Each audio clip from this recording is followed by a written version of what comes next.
नमस्कार प्यारे दर्शकों, मैं आपका ज्योतिष मित्र आदित्य द्विवेदी स्वागत करता हूं आपके अपने YouTube चैनल नक्षत्र तक में। अगर आप अपनी कुंडली का परामर्श चाहते हैं, अपने प्रश्नों के उत्तर चाहते हैं, समस्याओं का समाधान चाहते हैं, खराब ग्रह दशाओं के उपाय जानना चाहते हैं, कुंडली मिलान करवाना चाहते हैं या किसी शुभ मुहूर्त के बारे में जानकारी लेना चाहते हैं तो आप हमारे नंबर पर हमें कॉल कर सकते हैं या व्हाट्सएप मैसेज कर सकते हैं। सभी दर्शकों को दीपावली की हार्दिक शुभकामनाएं रहेंगी। ढेर सारी शुभकामनाएं और बधाइयाँ। दीपावली का त्यौहार आप सभी लोगों के जीवन में सुख समृद्धि और यश प्रसिद्धि लाए। दीपावली से संबंधित बहुत ही अचूक उपाय के बारे में आज मैं बताने वाला हूं और बिल्कुल ढंग से समझाऊंगा कि कैसे क्या करना है। अनुभूत उपाय है। देखिए, दीपावली एक ऐसा पर्व है जिस दिन आपको लक्ष्मी माता को जगाना नहीं पड़ता, वो ऑलरेडी जागृत ही रहती हैं। माता सीता जगत की माता हैं, वही लक्ष्मी हैं, दुर्गा हैं, काली हैं, सरस्वती हैं।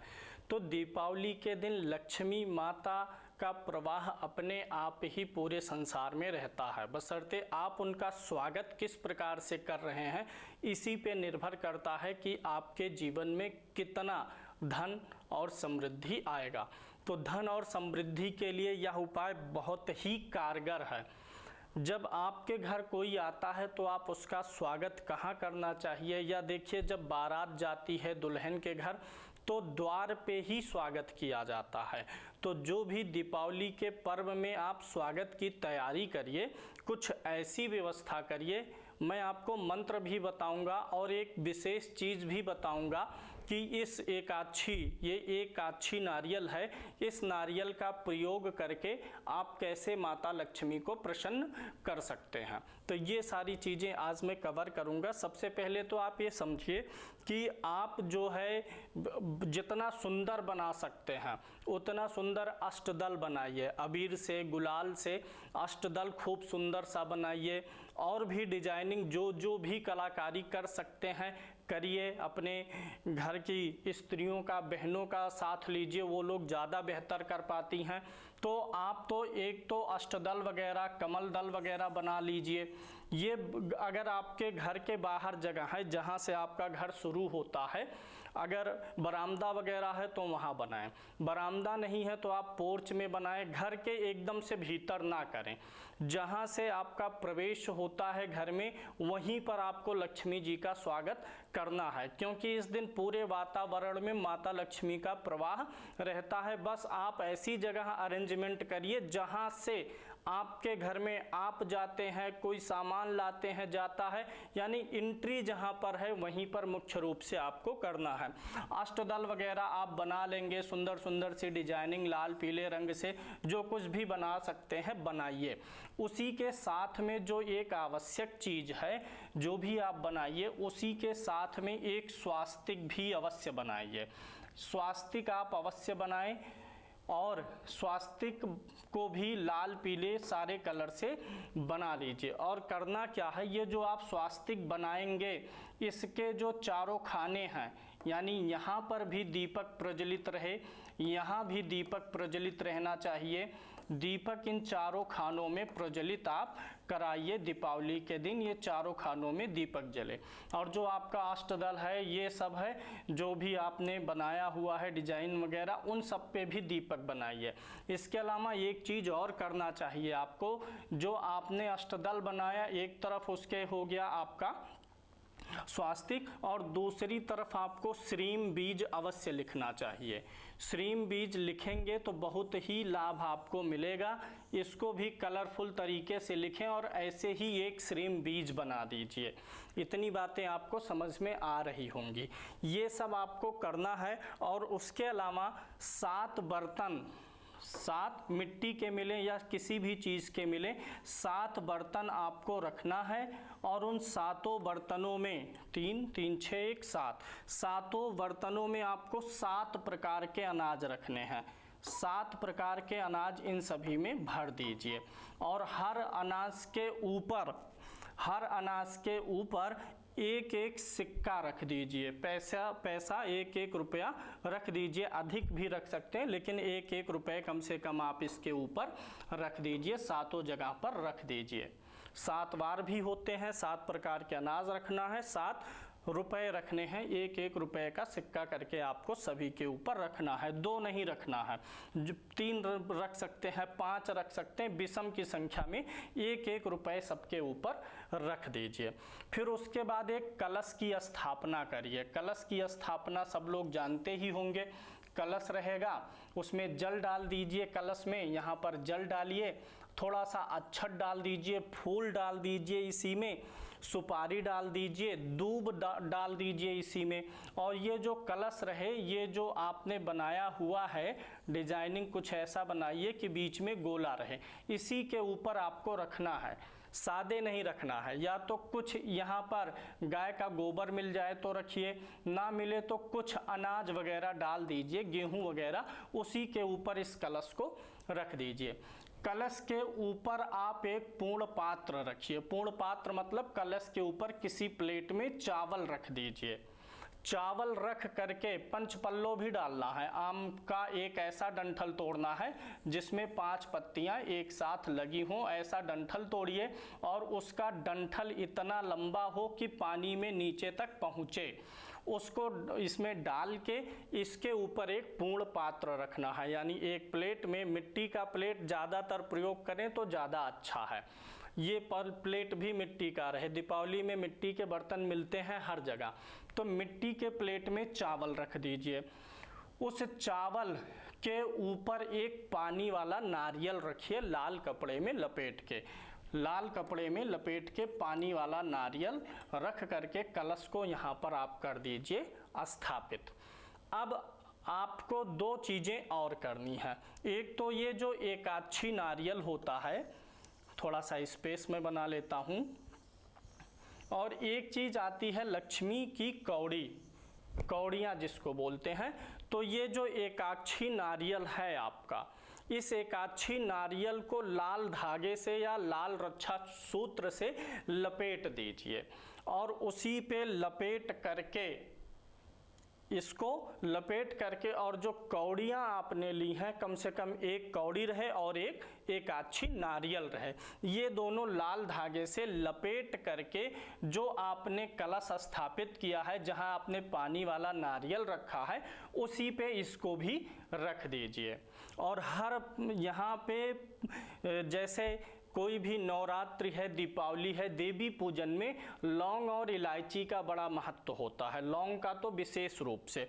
हर पात्र पे आप एक एक लौंग भी रख दीजिए, और लौंग ऐसा रखिए जिसमें फूल, जो ऊपर वाला फूल वाला हिस्सा होता है जिसको खाते समय हम तोड़ के फेंक देते हैं, वह भी रहे, फूल सहित रख दीजिए। और इस एकाक्षी नारियल को जब कलश पे रखिए तो वहाँ भी एक लौंग और इलायची रख दीजिए।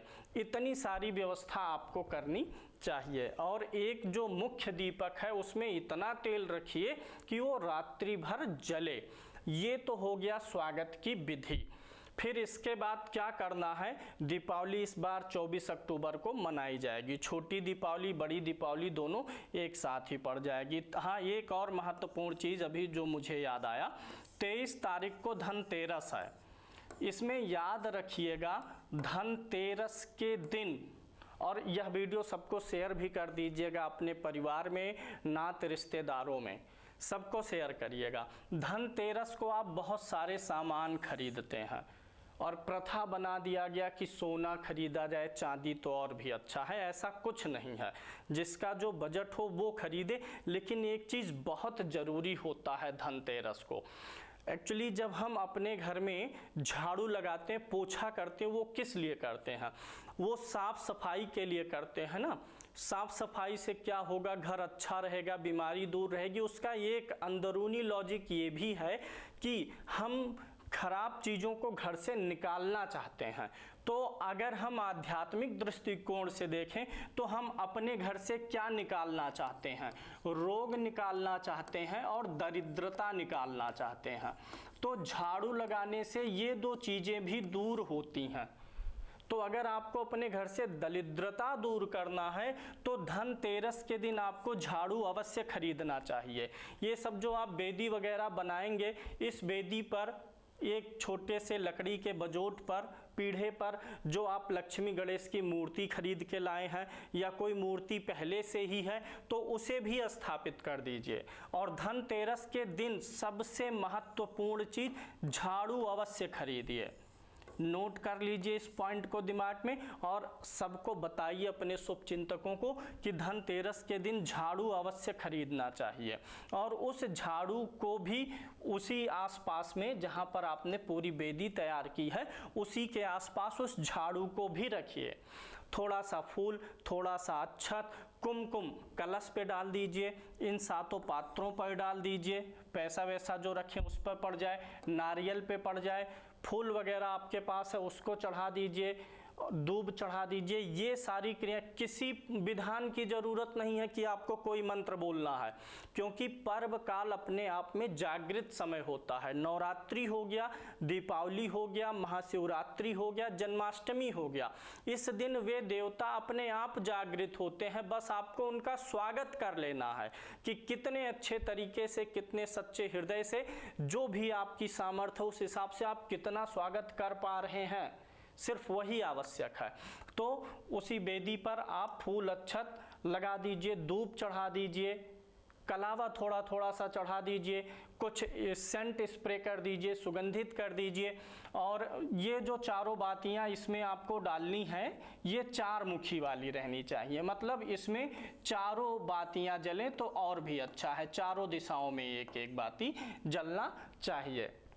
झाड़ू आपको अवश्य खरीदना है धनतेरस के दिन। ये तो हो गई मुख्य बातें तैयारियों की।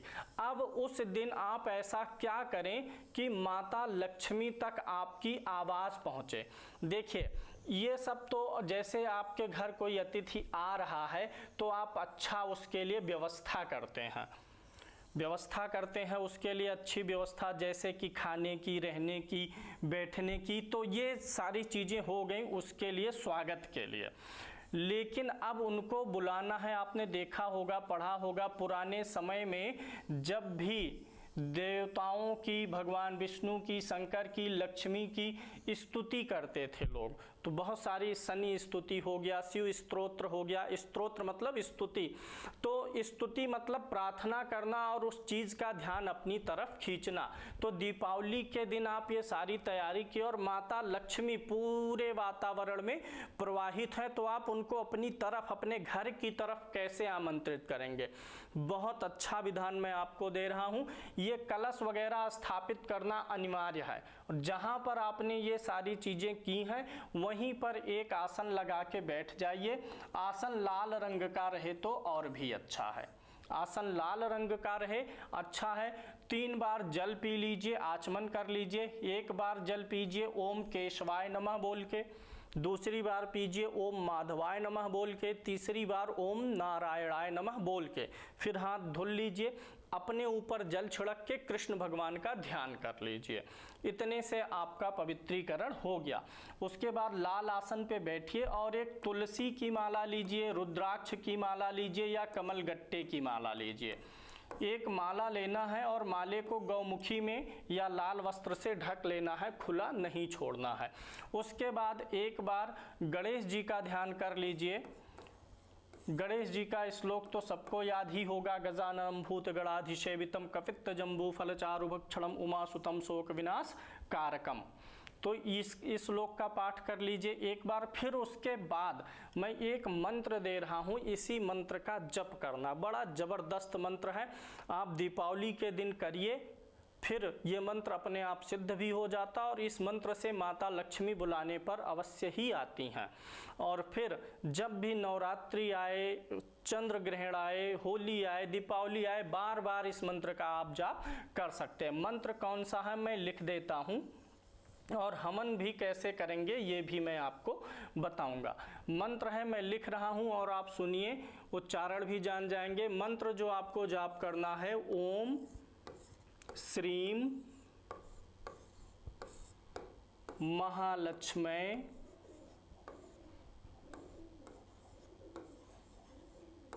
ओम श्रीं महालक्ष्म्यै मम गृहे आगच्छ स्वाहा।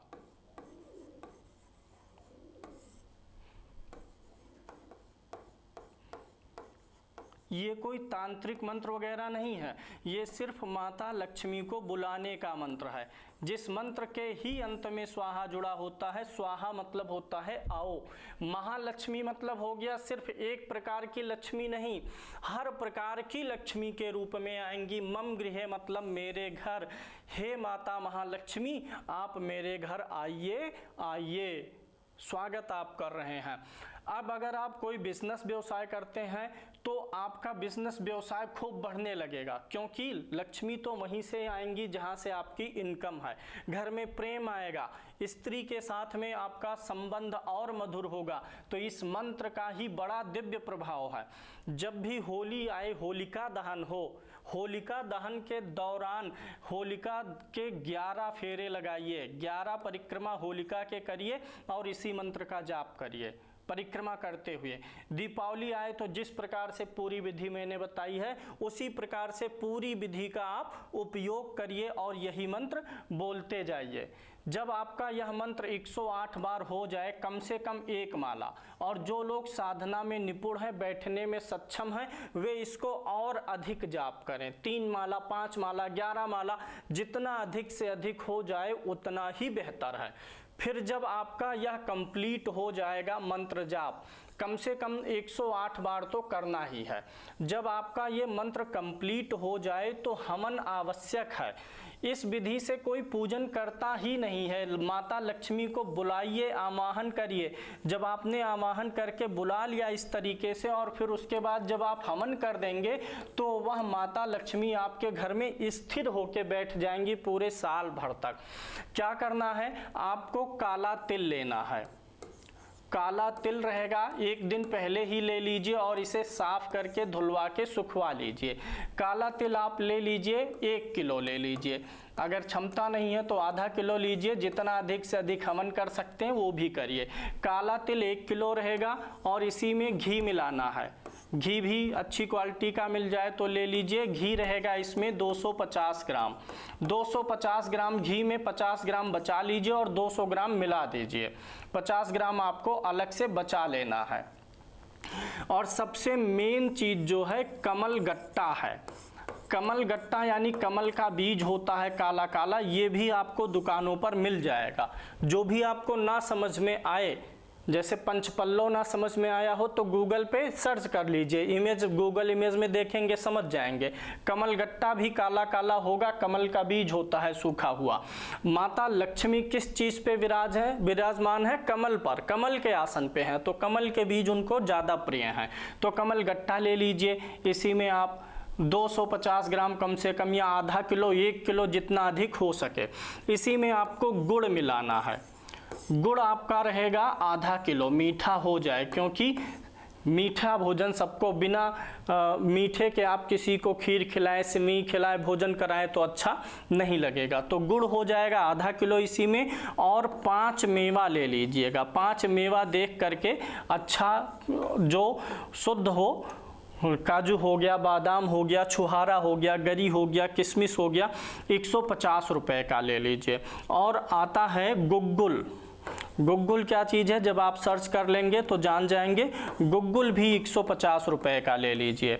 ये सारी सामग्री एक में मिला लेना है और फिर उसी मंत्र से लकड़ी जला लीजिए। आम की लकड़ी हवन कुंड में जला लेना है और फिर उसी मंत्र से आपको स्वाहा करके आहुति देना है। न बहुत ज़्यादा रहे आहुति मात्रा, न बहुत कम रहे। इस उंगली का प्रयोग नहीं करना है हवन के समय। अंगूठे के बगल वाली उंगली का प्रयोग नहीं करना है। हवन उठाइए और यही मंत्र बोल करके स्वाहा कर दीजिए, जितनी बार कर सके। अब 1 किलो इतनी मात्रा में आप लगभग आहुतियाँ दे सकते हैं। 251 आहुति कम से कम हो जाएगी। इसी मंत्र से आहुति दे दीजिए। जब आपकी आहुति खत्म हो जाए आहुति, इसमें आवाहन वगैरह की भी बहुत आवश्यकता नहीं है। प्रक्रिया जटिल हो जाएगी। आप सीधे इसी विधि से करिए। देखिए, इष्ट कृपा प्राप्ति या भगवत प्राप्ति बुद्धि से नहीं होता है, प्रेम से होता है। एक नहीं, हमारे कई साधक रहे हैं जिन्होंने बहुत विधि विधान से पूजा पाठ किया, ईश्वर का स्मरण किया, लेकिन उनको कुछ नहीं मिला। और कुछ लोग कुछ विधान नहीं जानते थे, बस प्रेम आता था। प्रेम से करिए, जैसे करना है वैसे करिए। आवाहन करना, विसर्जन करना, ये सब जटिल प्रक्रियाएं होती हैं, उसमें ना फंसिए। बस कितने निष्काम भाव से और कितने प्रेम भाव से कर रहे हैं, रिजल्ट उसी पे आपको मिल जाएगा। हवन करिए। इसी से जब आपका हवन खत्म हो जाए तो एक सुपारी ले लीजिए और वही सुपारी भी लास्ट में जो आपकी सामग्री है हवन कुंड के बीचों बीच डाल के नमस्कार कर लीजिए और कहिए, माता भगवती लक्ष्मी आइए हमारे घर में और चिरकाल तक, चिरकाल मतलब जब तक आपका घर रहेगा, चिरकाल तक आप यहाँ सुखपूर्वक वास करिए। और हर दीपावली में यही चीज़ आपको रिपीट करते रहना चाहिए। जो हवन जल जाने के बाद में जो राख बचेगी, उस राख को अपने घर के चारों तरफ फैला दीजिए। खेत खलिहान अगर आपके पास है तो वहां भी फैला दीजिए, मतलब अपने जमीन की मिट्टी में उसको मिला देना है। तो ये आसान सी विधि है, लेकिन लाभ देने वाली विधि है। बाद में जो आपने 7 अनाजों पर सिक्के रखे हुए हैं, जो आपने 7 सिक्के रखे हैं, उन सिक्कों को, और जो आपने एक आछी नारियल रखा था उसे, और एक आछी नारियल के साथ में जो लक्ष्मी की कौड़ी थी, कौड़ी और लौंग इलायची जो थी, वो सब आप उठा लीजिए, अपने घर में कहीं भी रख दीजिए। तिजोरी में रख दीजिए, अलमारी में रख दीजिए, दुकान है, व्यवसाय है तो वहाँ भी रख सकते हैं। तो इस प्रकार से दीपावली में आप प्रयोग करिए। इसका लाभ क्या क्या होगा, देखिए, एक दिन में कोई लाभ आएगा नहीं। ये जो क्रिया होती है ये आपको साल भर में लाभ देने वाली होती है। जब आप पहले से ही आर्थिक रूप से पीड़ित हैं, आपको चोट लगी हुई है कहीं, तो जब आप मरहम लगाएंगे तो वो तुरंत ही सही नहीं होगा, वो काम करना शुरू करेगा। पहले वहाँ पे बैक्टीरियाओं को मारेगा, नया मांस आएगा, वो सही होगा, फिर जा करके। तो ये प्रयोग करने से पहले आपके पाप कर्म काटेगा। ये जिस कारण से दरिद्रता है, दुख है, उसको काटेगा। कर्ज का कारण क्या है, उसको काटेगा। फिर आपकी आमदनी में वृद्धि करेगा, फिर आपके कर्ज निपट जाएंगे। कर्ज नहीं है तो इतना धन आएगा कि बहुत ही सुख समृद्धि घर में आ जाएगी। महालक्ष्मी मतलब हो गया कि आपको घर का सुख नहीं है, वो उसका योग बन जाएगा। गाड़ी चाहते हैं वो आ जाएगा। जो जीवन में अभाव है वह दूर होने लगेगा। आर्थिक पक्ष आपका सुदृढ़ होगा।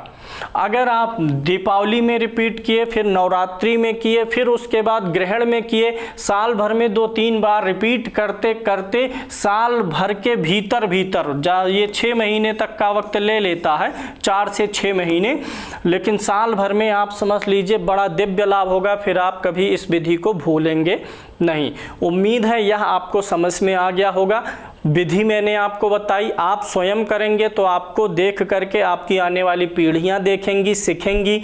इस प्रकार से अपने सनातन धर्म का प्रचार भी होगा और कैसे पर्व और त्योहारों का अधिक से अधिक लाभ उठाया जा सके वो भी पता चलेगा।